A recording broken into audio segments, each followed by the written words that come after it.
Check 1 2 3 10 9 8 7 6 5 4 3 2 1.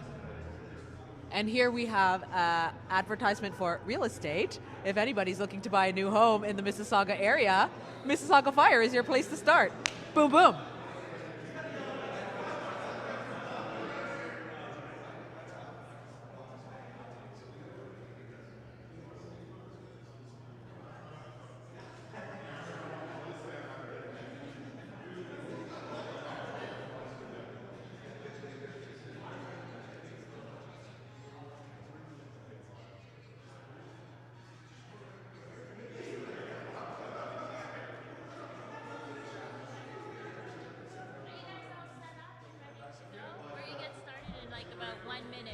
About 1 minute time, so I just want to make sure you guys have everything you need.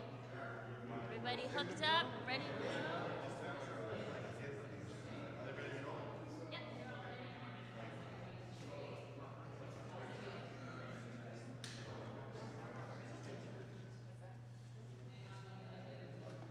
Oh, we're gonna wait for one more. Before we start, just everybody tell me if I'm in anyone's way, because I gotta do one of these today. I'm really sorry. Okay. Are we okay? We're good? No one can see me? Okay. So, good morning. I guess it's still morning. Good morning, everybody. My name's Tim Beckett, T-I-M-B-E-C-K-E-T-T. I'm the fire chief for the city of Mississauga. And with me is Sergeant Josh Colley, C-O-L-L-E-Y. So, thank you all for coming this morning. We wanted to provide everybody with an update on where we are with the Huron-Ontario explosion that occurred yesterday at 7:30 a.m. in the morning. So as of last night, or actually this morning at approximately 3:30, crews were able to put a final extinguishment on the fire. Of course, we will continue to monitor for any flare-ups or hotspots that occur. Some of our difficulty yesterday was in around damaged gas main in the area as a result of the explosion, and Enbridge had to work to shut down that gas line, and it took them several hours of excavation and that to shut it down. So that's why the fire seemed to burn for such a long time. Something that it's safer to allow the gas to burn than it is to shut it off and allow it to dissipate in the air. This way we can control where it goes. Operations now have really ceased from a defensive mode of putting the fire out to now a focus on the investigation itself. The Office of the Ontario Fire Marshal is the one leading the investigation. They have crews on scene, and we predict that they will be there for several days conducting the investigation. They will work closely with both the Mississauga Fire and Emergency Services investigation team and the Peel Regional Police investigation team throughout the next couple of days. So I don't have any comment into cause, expected cause, predicted cause, any of that right now. It's way too early. The Fire Marshal is going through a debris field right now in front of the building, and then as they finish up with the debris field, we'll continue to work towards looking after the building itself and getting into the deep part of the investigation. What I can tell you is we had 50 people that were displaced.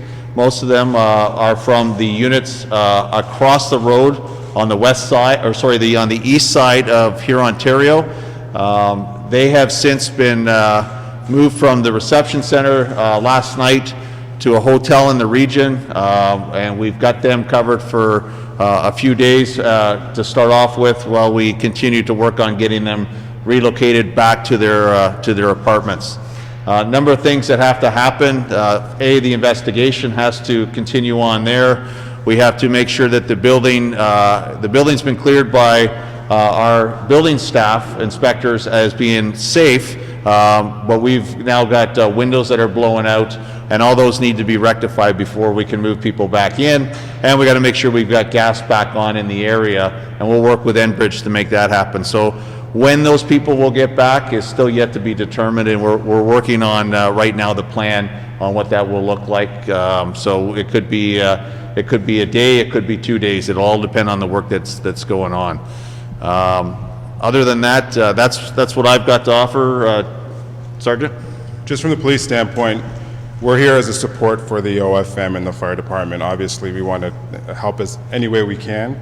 So our 12 Division Criminal Investigation Bureau is paralleling the investigation. Right now, there is nothing criminal with the investigation, so we're just supporting. If that changes, obviously, our unit will be up to speed if need be.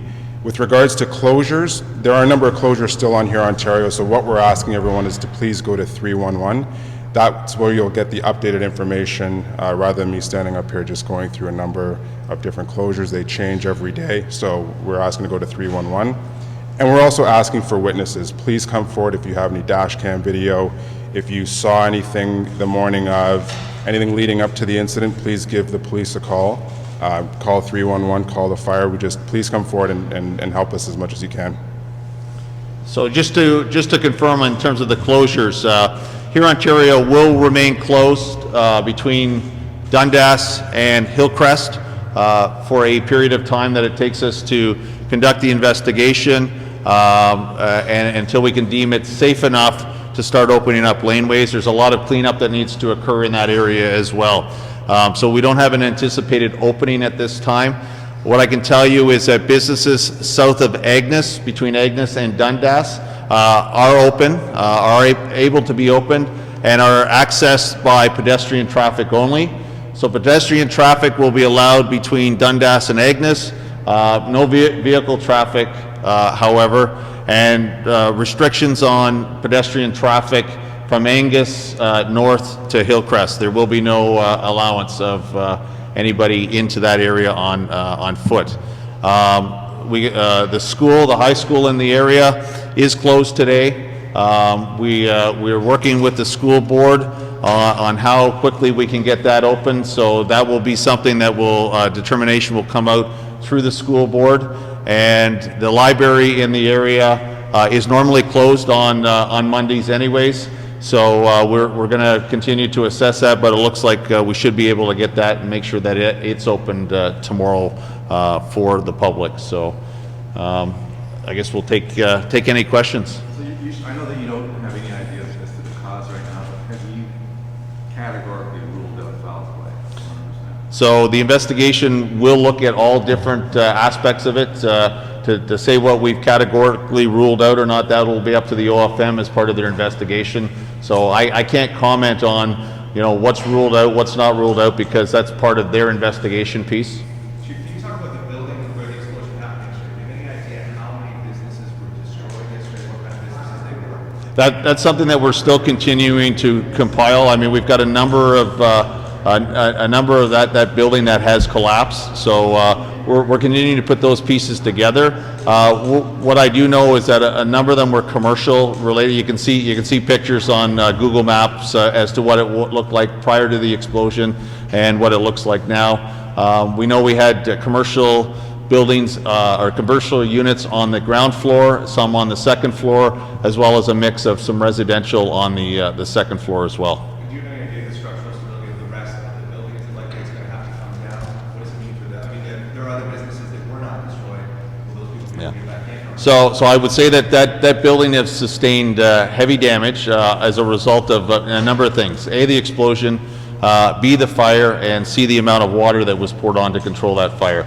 So those will all get assessed over time after the OFM has completed their investigation as to what needs to occur. We'll have our building inspectors in to make a determination and ruling on what needs to happen with those. I mean, engineers will be brought in to help determine that. So no, we haven't done that as of yet. You're in touch with the school board about the state of the school, the safety and all that? Yes. Any thoughts about, if this is an extended period of time in terms of the school being shut down? Can you address that at all? Or?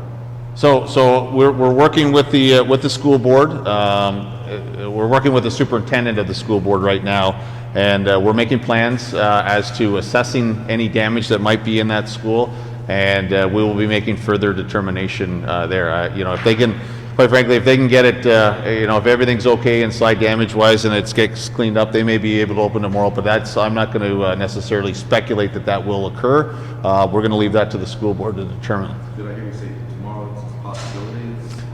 What I'm saying is that the school board will make that determination.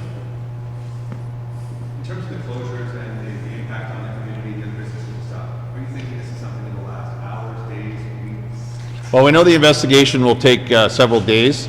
A lot of it's contingent upon working with Enbridge Gas as well, and how quickly we can get the gas main. We had to isolate the area of the explosion, and the gas mains there are an older gas main that's running through there. So it takes a lot more work of excavation in that, and then looking at how we replace that strip that we've taken out. And get gas back up and running in the area so that we can start opening that. That and obviously the fixing of a number of buildings, lots of windows knocked out in that area. So we're going to continue to work through that process and make sure that we can get the businesses and the people back in as quickly as possible. But to give you a promise of when that will be is too early right now until we start working with the OFM. OFM is now just. Yesterday was a day of, because the fire was still going, of just kind of mapping out some of the debris field. Today, now that we've got our operations shut down, we're now really working on how we work with the OFM and moving through that investigation piece, and then how do we work in conjunction with them to get the businesses and the people back into place. So it's something that's all meshed together, and we'll continue to work through it. But fair to say, it could be weeks. I mean, not guaranteed, it's not going to be. I don't want to speculate on how long. I'm again, because if I say 2 weeks and it's more than 2 weeks, I'm in. If I say 2 weeks and it's 2 days, then I'm in the good books. So, yeah, Many of these businesses won't be back. yeah. Well, you got to give us an opportunity to continue to explore the damage that we've got and the impacts, and work with all the allied agencies that we've got going on.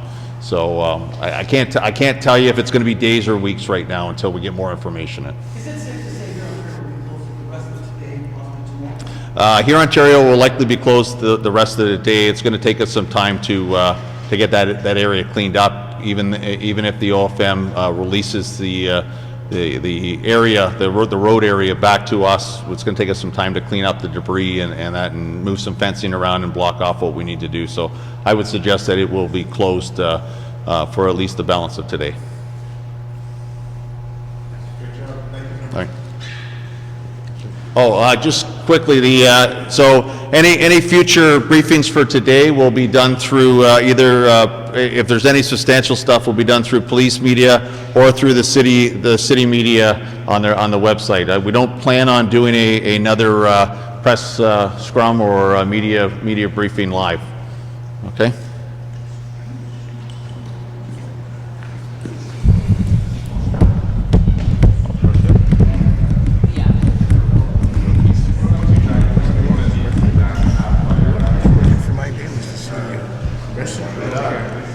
Rest of it, I don't care, brother.